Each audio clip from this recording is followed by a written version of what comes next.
jiwa api yang menggebu.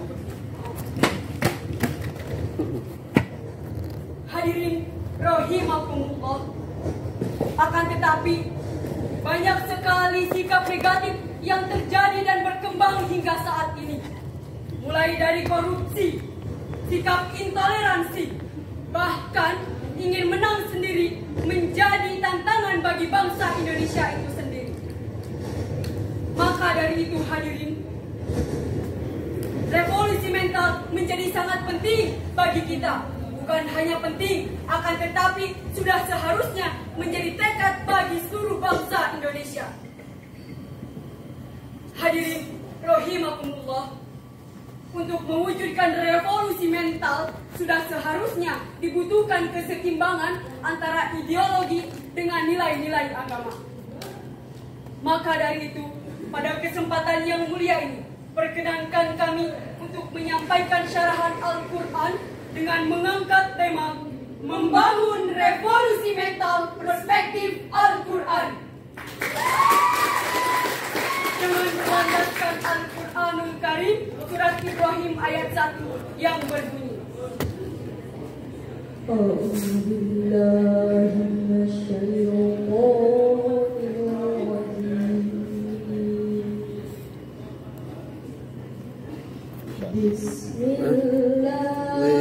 Orang agak pakai tripod harusnya.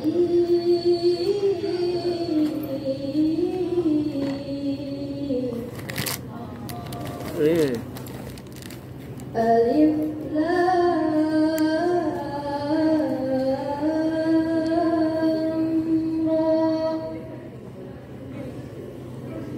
Kitabun anzalnahu ilaika litukhrijan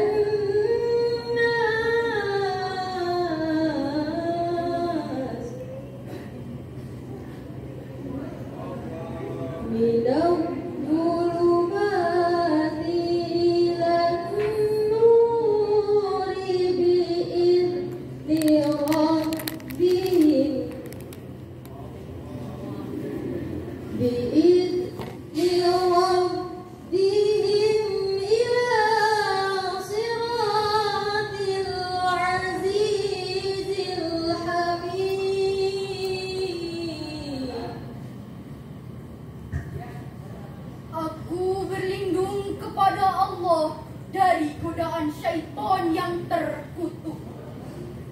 Dengan menyebut nama Allah yang Maha Pengasih lagi Maha Penyayang. Alif Lam Ra. Ini adalah kitab yang kami turunkan kepadamu Muhammad, agar engkau mengeluarkan manusia dari kegelapan kepada cahaya terang benderang atas izin Allah, yaitu dengan menuju jalan Allah yang Maha Perkasa, Maha Terpuji. Ma'asyiral muslimin wal muslimat, Ayyuhal mustami'un, ayyuhal mustami'at, wa ila fadilatil hukama al-izzat. Menurut Profesor Dr. Muhammad Quraisy Shihab, dalam tafsirnya Al-Misbah dijelaskan bahwa pada ayat tadi terdapat lafaz az-zulumat yang menunjukkan makna jamak.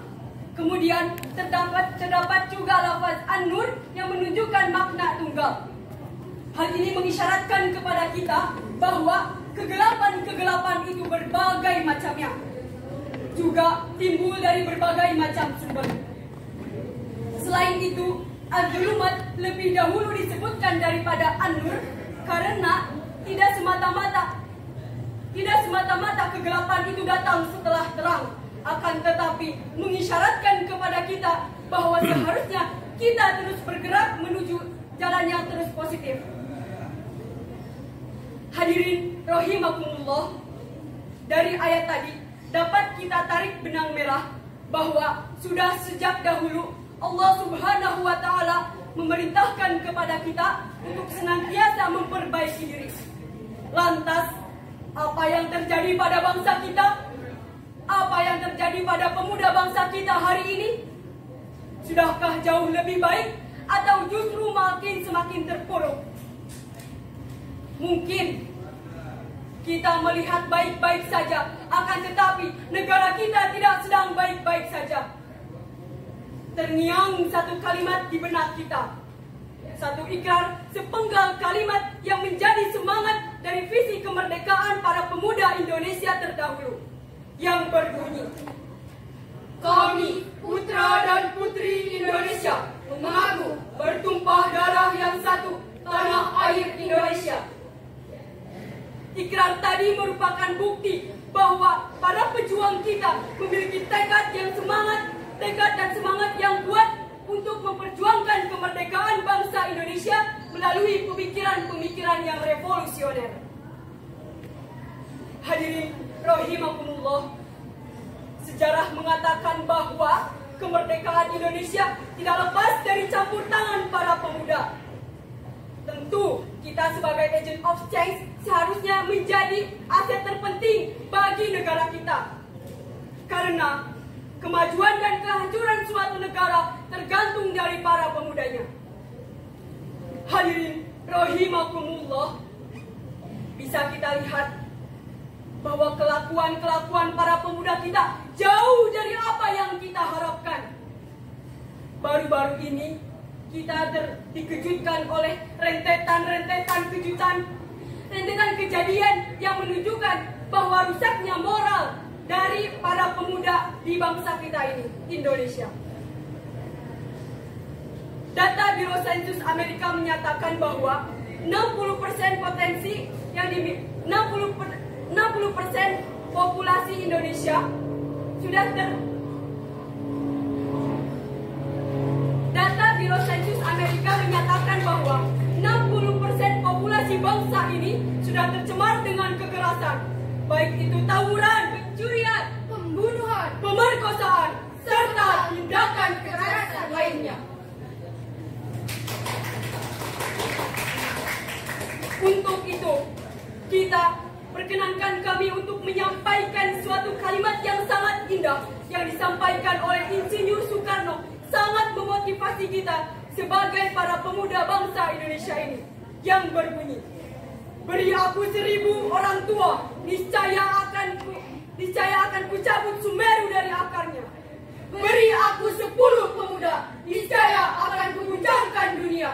Ayo pemuda Indonesia, revolusimu belum selesai.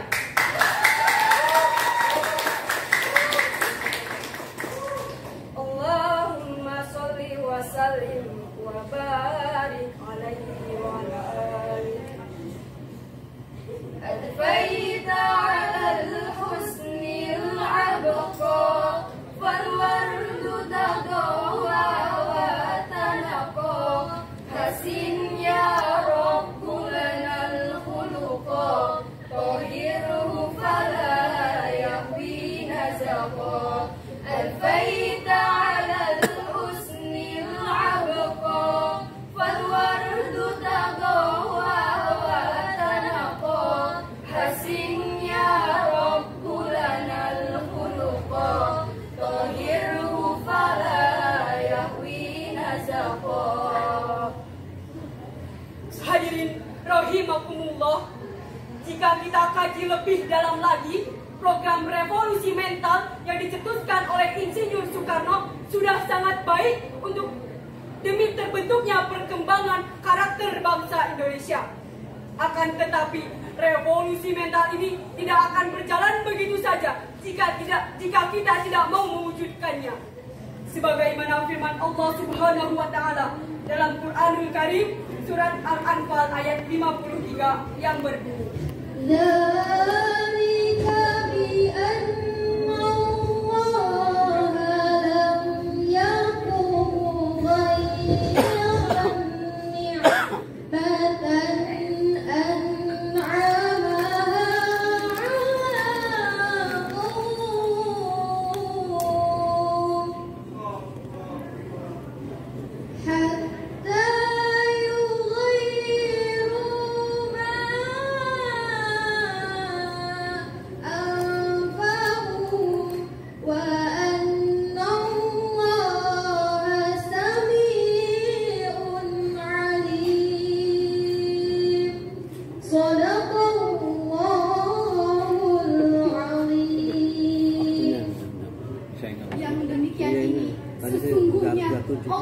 tidak akan mengubah suatu nikmat yang telah diberikan kepada suatu kaum hingga kaum itu mengubah apa yang ada pada diri mereka sendiri. Sungguh Allah Maha melihat dan Maha mendengar. Maha benar Allah dari segala firman-Nya. Ma'asyiral muslimin wal muslimat, Ayyuhal mustami'at wa ila faqilatil hukama al-izzat. Menurut tafsir Al-Muraghi juz 10, Syekh Ahmad Mustafa Al-Muraghi menyatakan bahwa setiap siksaan dan nikmat yang Allah berikan kepada kita adalah balasan dari apa yang sudah kita lakukan. Maka dapat kita simpulkan bahwa segala bencana demi bencana yang datang kepada negara kita ini merupakan balasan dari apa yang sudah kita lakukan. Entah itu kemaksiatan yang kita perbuat atau nikmat yang tidak kita syukuri. Hadirin rahimakumullah, kita sudah diberikan fisik yang sempurna, kecerdasan yang luar biasa. Maka alangkah lebih baiknya kita memanfaatkan kesempurnaan itu dalam hal-hal yang kebaikan. Hadirin rahimakumullah, dari uraian-uraian tadi dapat disimpulkan dua hal. Yang pertama, bahwasannya Allah sudah memerintahkan kepada kita untuk senantiasa memperbaiki diri. Yang kedua, kita selaku pemuda bangsa Indonesia sudah seharusnya berperan penting dalam memajukan kemerdekaan Indonesia ini. Sekian syarahan yang dapat kami sampaikan, kurang-kurangnya mohon dimaafkan. Semoga syarahan yang kita sampaikan dapat bermanfaat bagi kita semua. Amin, amin, ya rabbal alamin. Wabillahi taufiq wal hidayah. Wassalamualaikum warahmatullahi wabarakatuh.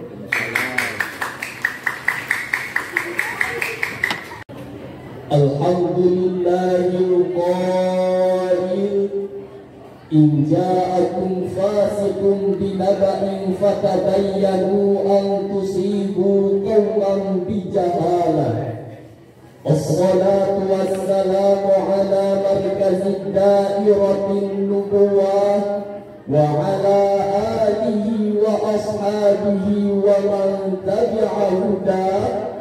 Amma ba'du. Dewan Hakim yang kami hormati, hadirin sebangsa dan setanah air yang berbahagia. Tak dimungkiri perkembangan dunia digital telah mendasar ke segala aspek sisi kehidupan. Saat ini rasanya hampir tidak sedikit kehidupan manusia yang tidak terpengaruh proses digitalisasi. Namun masih banyak pengguna internet yang hanya mampu menerima informasi tanpa kemampuan memahami dan mengolah informasi tersebut secara teliti, sehingga banyaknya masyarakat terpapar oleh informasi yang tidak benar tanpa bukti. Akibatnya malah terjadinya pelanggaran informasi yang dilakukan oleh masyarakat, aparat maupun pejabat di negeri ini. Sebagai mulai dari permasalahan suami istri, bahkan sampai yang tertinggi dilakukan oleh oknum pejabat negeri dengan menyebarkan isu pidana pemilu tanpa disertai klarifikasi ataupun bukti. Hadirin sekalian, kasus pelanggaran dan penyalahgunaan informasi merupakan salah satu kasus yang sangat memilukan ketika media teknologi tidak dibalut dengan nilai etika dan estetika. Berkenaan dengan hal tersebut, teknologi informasi meskipun awalnya diciptakan untuk kebahagiaan, tapi kalau tidak dikawal dengan nilai etika bisa menjadi penghancur kehidupan, bahkan menjadi sumber alat permasalahan kehidupan. Mengingat betapa pentingnya etika berkomunikasi, maka pada kesempatan ini kami akan uraikan syarahan yang berjudul Etika Berkomunikasi dalam Teknologi Informasi dengan rujukan Al-Quran Surat Ali Imran ayat 196 sampai 197.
Hadirin rahimakumullah. Menurut Muhammad Sayyid Tontowi, dalam tafsir Al-Wasit halaman 76 mengatakan bahwa huruf la dalam kalimat la yadurrannaka merupakan la bermakna tahdir atau bermakna sebuah peringatan. Sedangkan kitab ayat ini bukan hanya ditujukan kepada Nabi Muhammad saja, melainkan juga untuk kita semua sebagai umatnya. Al-khitabu min Nabi sallallahu alaihi wasallam wal muradu minhu ummatuh. Khitabnya kepada Nabi Muhammad, tapi yang dimaksud adalah umatnya. Pantaslah Imam Ya'qub dalam Qiraah Ashraf membaca kalimat la yagurrannaka dengan kalimat la yagurrannaku, menggantikan dhamir ka dengan ku menunjukkan pada makna keumuman dan keluasan. Hadirin yang berbahagia, kalau kita kaji lebih dalam secara substansi, munasabah ayat ini adalah dengan surat Al-Qalam ayat 8. Fala tuti'il mukadzibin, dan janganlah kamu mengikuti para pendusta. Menurut Imam Al-Alusi dalam tafsirnya Ruhul Ma'ani fi Tafsiril Qur'anil Azim halaman 76 mengatakan bahwa munasabah ayat ini dengan surat Al-Qalam ayat 8 merupakan sama-sama larangan bagi Nabi dan umatnya untuk menjauhi sifat pendusta. Adapun dalam ayat ini dimunculkan kata kafir, bukan mukadzibin, sebab menurut beliau adalah lil mubalaghah, yakni untuk melebih-lebihkan buruknya posisi para pendusta. Seakan-akan jika orang mukmin membuat berita dusta atau bohong, tidak hanya sebagai dicap sebagai seorang munafik, tapi bisa jadi dituduh sebagai orang kafir. Lalu bagaimanakah gaya hidup para pendusta dan orang kafir? Masih menurut Imam Al-Alusi, taqallubul ladina kafaru ay at-tasarrufu fiha minal jihatil saytor wal gulbah wa nufudil iradah. Mereka berbuat ulah seenaknya dengan menebar kedustaan di berbagai tempat, karena semata-mata untuk mendapatkan jabatan, kekuasaan dan kekayaan.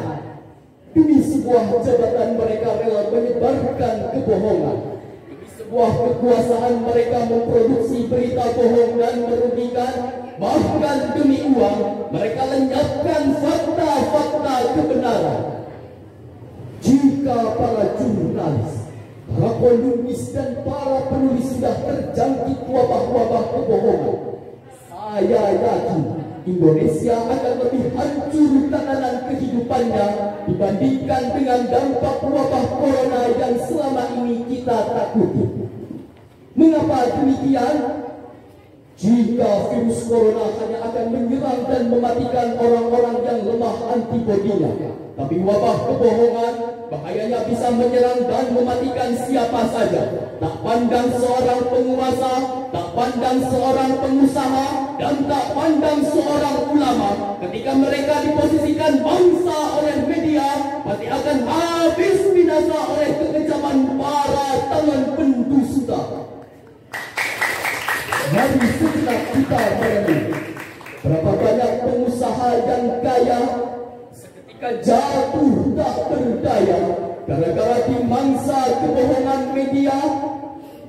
Berapa banyak penguasa yang jaya seketika jatuh terpuruk gara-gara dimangsa kebohongan media.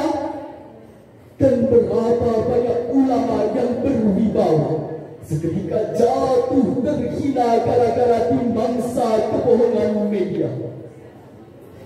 Oleh karena itu, mulai sekarang bukan hanya melatih bagaimana pandai berolah kata, tapi mari kita junjung nilai etika.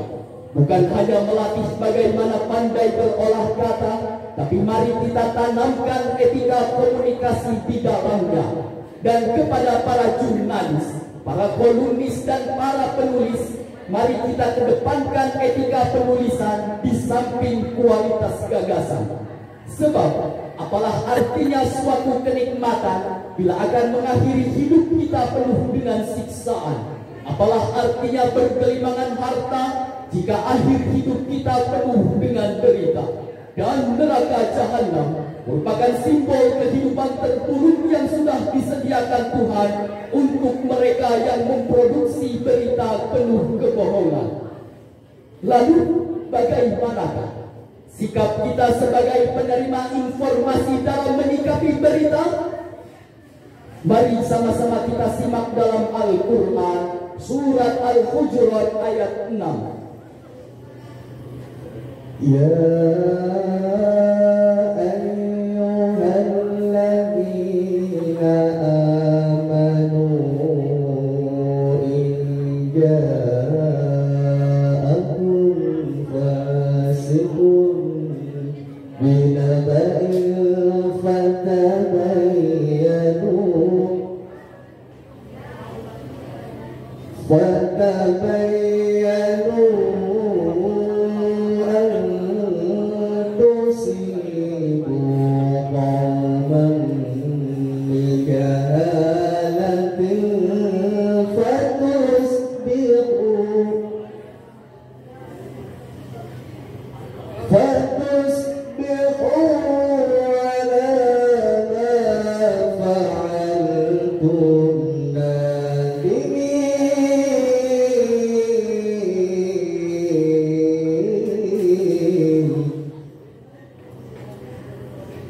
Wahai orang-orang yang beriman, jika seseorang yang fasik datang kepadamu membawa suatu berita, maka telitilah kebenarannya, agar kamu tidak mencelakakan suatu kaum karena kebodohan yang akhirnya merugikan dirimu sendiri.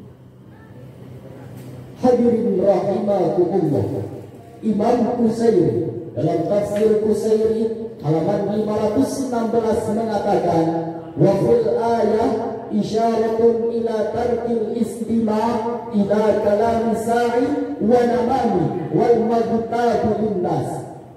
Ayat ini menginformasikan tentang larangan menyimak informasi yang penuh dengan rekayasa, mengandung unsur provokasi atau adu domba, dan dapat menyinggung perasaan sesama.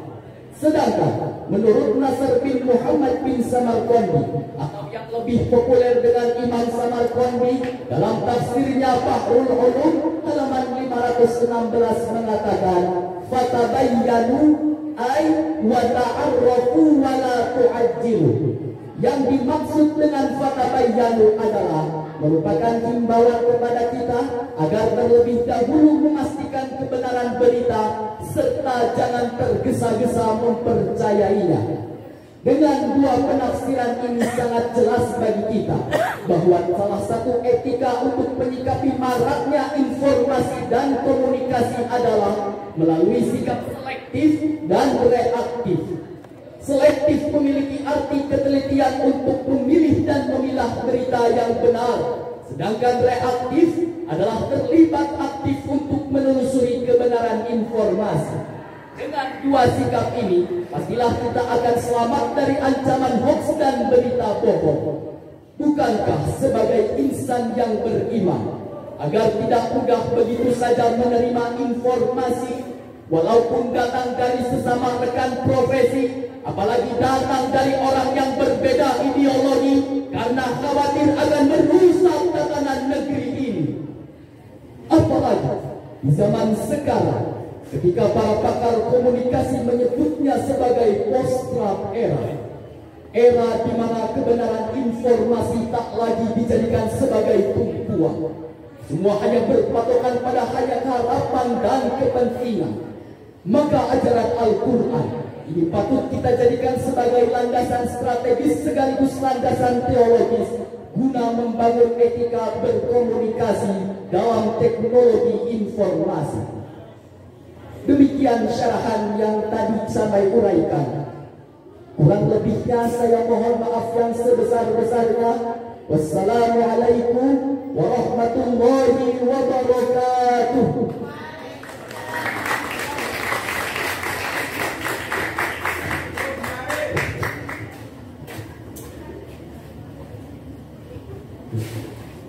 Terima kasih kepada kelas PAIE semester 2. Yang beri tepuk tangan dulu untuk kelas PAIE kedua. Yuk. Yuzhirahu 'ala ad-dini kullih wa kafa billahi shahida.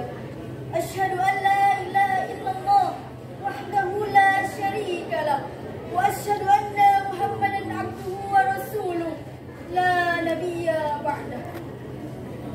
Puji yang tertancap dalam hati setiap insani, marilah kita panjatkan kepada Zat yang Maha Suci, Zat yang Maha Tinggi, yakni Allah Rabbul Izzati. Puja yang tertancap dalam dada manusia, marilah kita sanggakan kepada Zat yang Maha Esa, Zat yang Maha Kuasa, yakni Allah Azza wa Jalla. Syukur malah kita aturkan kepada Zat yang Maha Luhur, yakni Allah Rabbul Ghafur. Salat bertangkaikan salam, berdaunkan mahabbah dan berbuahkan kerinduan. Semoga tercurah limpahkan kepada tokoh yang paling kokoh, figur yang paling jujur, yakni Habibana wa Nabiyana Muhammad sallallahu alaihi wasallam. Dan keluarganya yang tercinta, sahabatnya yang mulia, dan kepada kita selaku umatnya, semoga mendapatkan syafaat yaumil akhir. Amin ya Allah ya Rabbal Alamin. Dewan Hakim yang arif dan bijaksana, teman-teman hadirin sekalian yang kami banggakan. Perkenalkan, saya Nida Nabila Lutfiah, saya Aisalfa Pamujia, saya Meisha Budi Sri Rahayu. Kami dari kelas PAI 2B. Hadirin rahimakumullah. Persatuan dan kesatuan adalah kunci kehidupan Indonesia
Hai manusia, sungguh kami telah menciptakan kamu dari seorang laki-laki dan seorang perempuan.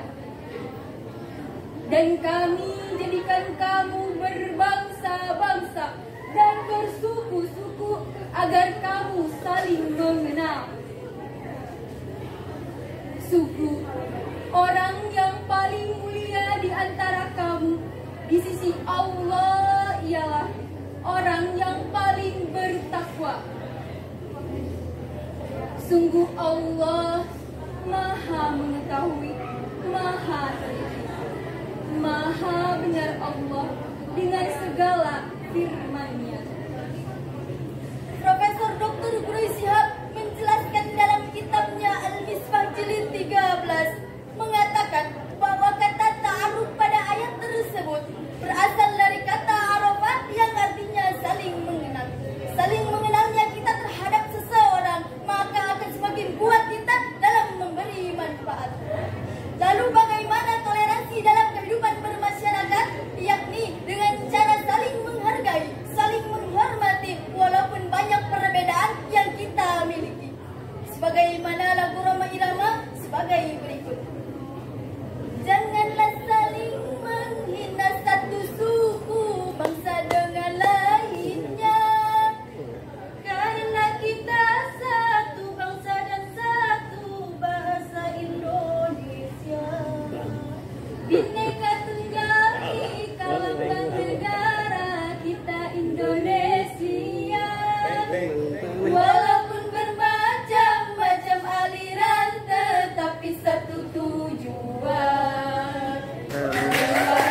60 juta penduduk Indonesia, terdiri dari banyak suku bangsa, itulah Indonesia.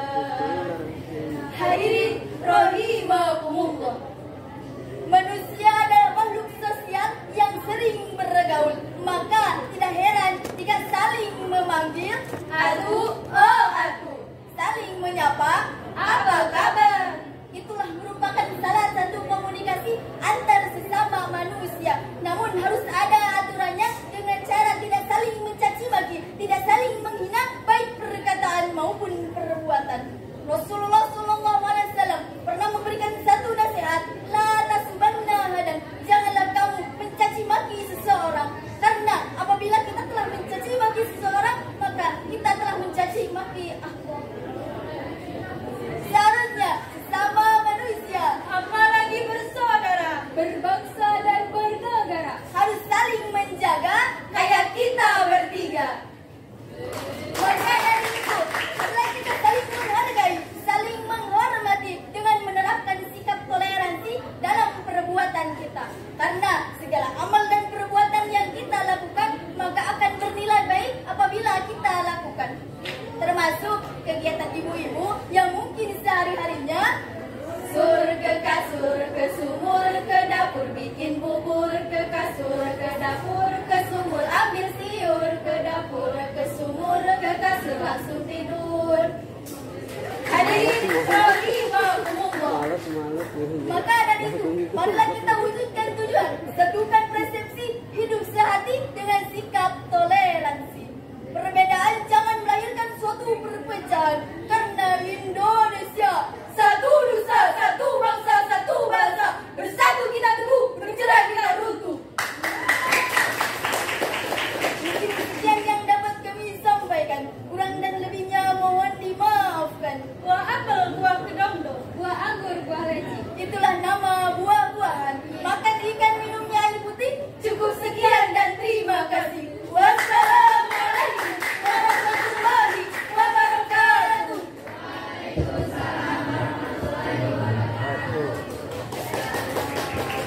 Terima kasih kepada kelas KIB semester 2 ya.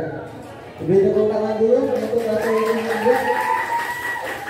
Oke, kita langsung saja lanjut ke peserta berikutnya, yaitu dari kelas PAIC semester 6. Untuk kelas PAIC semester 6, kepadanya kami persilakan.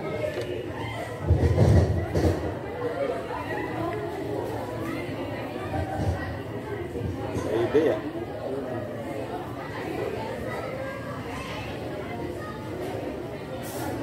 Ada.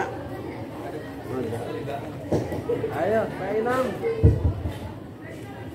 Ya, dipersilakan untuk kelas dari C semester 6 untuk Muhammad wa ala alihi wa ashabihi ajma'in, amma ba'du. Dewan juri yang terhormat dan bijaksana serta seluruh teman-teman panitia pelaksana musabaqah syarah Al-Quran yang terhormat. Indonesia, negara yang tak kurang sedikit apapun, semuanya melimpah ruah, mulai dari sumber daya alamnya yang melimpah, sumber daya manusianya banyak sekali.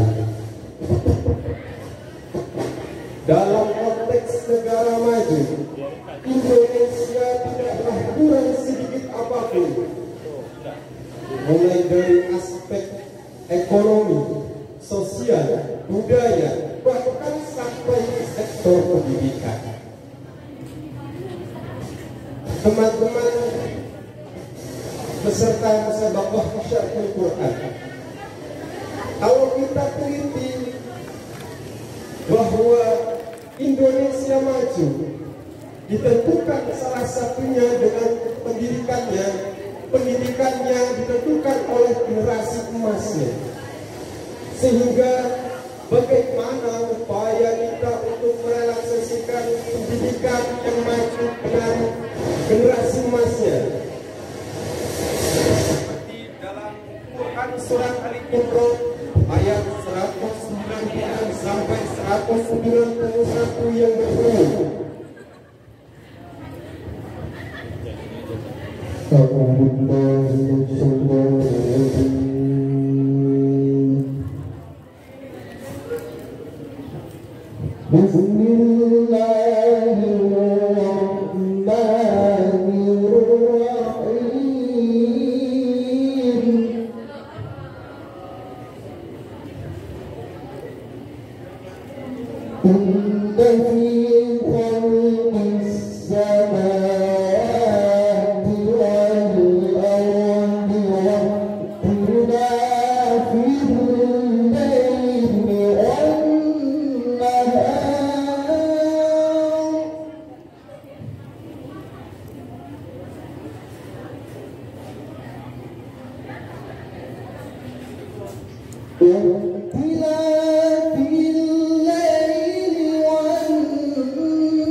bisa dua bulan.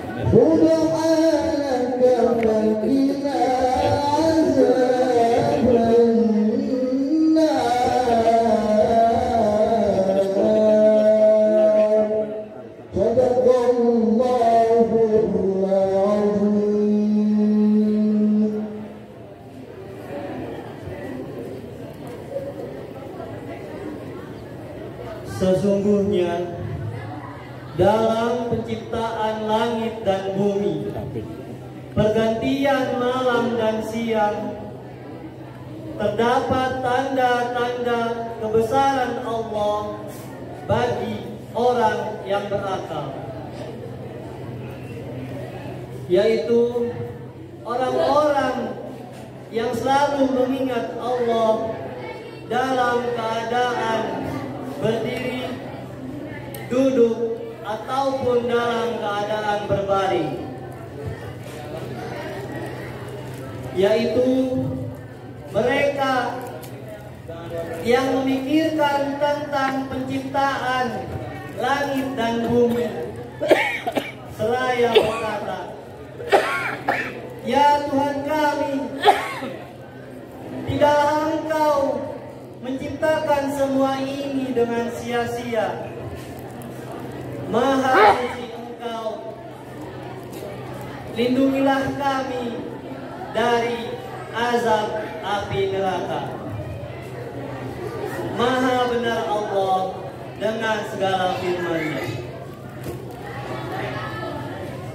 Dalam ayat tersebut, generasi emas disebutkan dengan istilah ulul albab, mereka yang mampu berpikir, mampu menggunakan akal pikirannya siang dan malam, dan tak lupa juga untuk berdoa setiap waktu, meminta dijauhkan dari api neraka.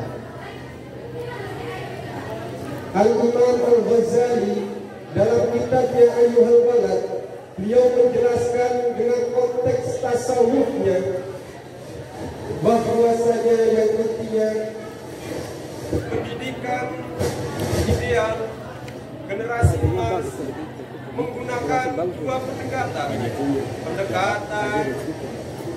dengan Allah Subhanahu wa taala, dicirikan dengan istiqomah ma'allahi ta'ala, kemudian as-sukunu ma'al khalqi, harmonis bersama manusia. Di sini Al-Imam Al-Ghazali menggariskan dua sudut pendekatan. Pendekatan dengan Allah Subhanahu wa taala dikenal dengan istilah haqqun minallah. Kemudian pendekatan dengan sesama manusia dengan haqqun minannas, dan pendekatan sebagai khalifah terhadap alam semesta.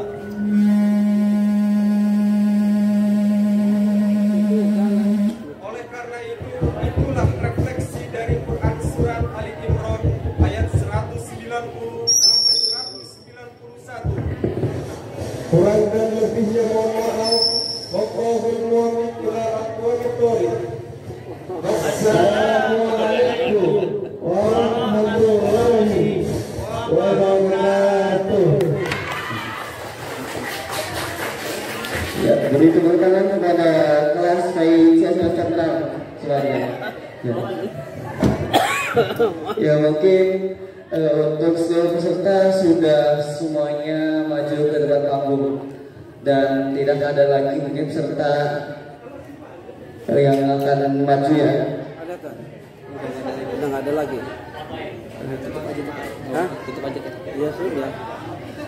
Berhubungan dengan itu, maka mungkin sekian saja lomba MSQ kali ini.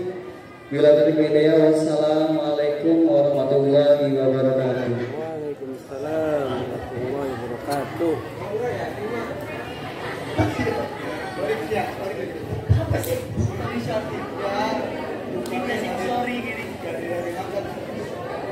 Semester itu yang mana tuh?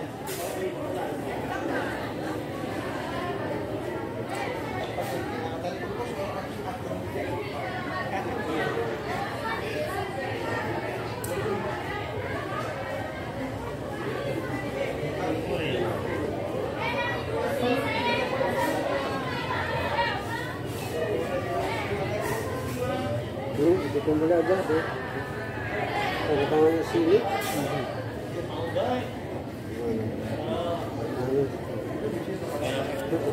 Di sini aja tangannya. Sebentar lah.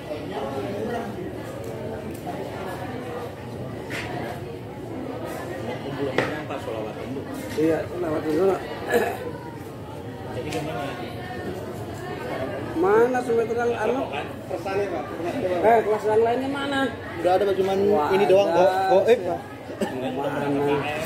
Iya, Pak. Iya. Ada observasi. Kalau yang lomba mah KKI-nya dipercepat katanya Pak. Nggak ada validasi.